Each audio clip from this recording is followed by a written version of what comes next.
Со премиерната изведба на балетот Градина на почетоците од композиторот Стојан Стојков, Националната опера и балет в петок свечено ќе отвори новата балетска сезона.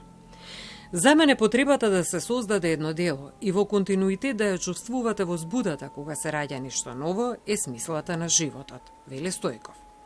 Во таа насока и изведбата на домашните автори е само уште една потврда за сето она што тие го создаваат. Многу е важно. Многу е важно. Тоа ги стимулира. Тоа композитор го стимулира изведбата. Композитор која он ќе си го чуе својот дело и не е наши повеќе пати. И тоа не само композиторот. Тоа значи и за нашата општество, нашата култура, музичка култура и општа културата.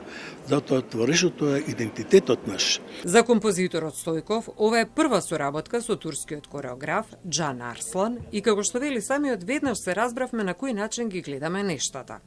Затоа што улогата на кореографот е исклучително важна. Тој е коавтор на балетот. I really liked the idea what he had.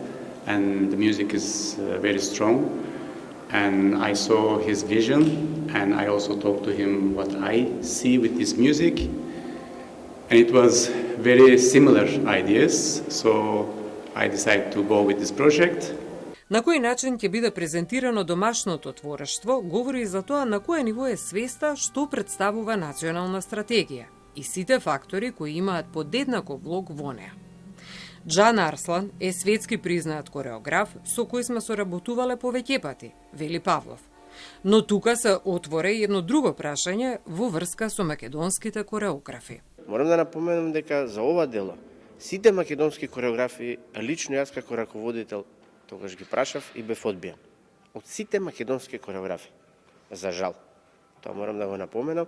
Джан Арслан беше од единствените кој што во тој период имавме една соработка и тој прифати, ја слушна музиката, му се допадна идејата со Стојан Стојков, ја разменија, му се допаднаа визиите и тој прифати на овој проект. Се надевам дека балетската представа Градина на почетоците ќе биде подолго време на репертоарот. Во исто време ќе има можност за нејзино представување во светски рамки, што е уште една потврда за уметничката вредност на домашното творештво. Нагласи Павлов.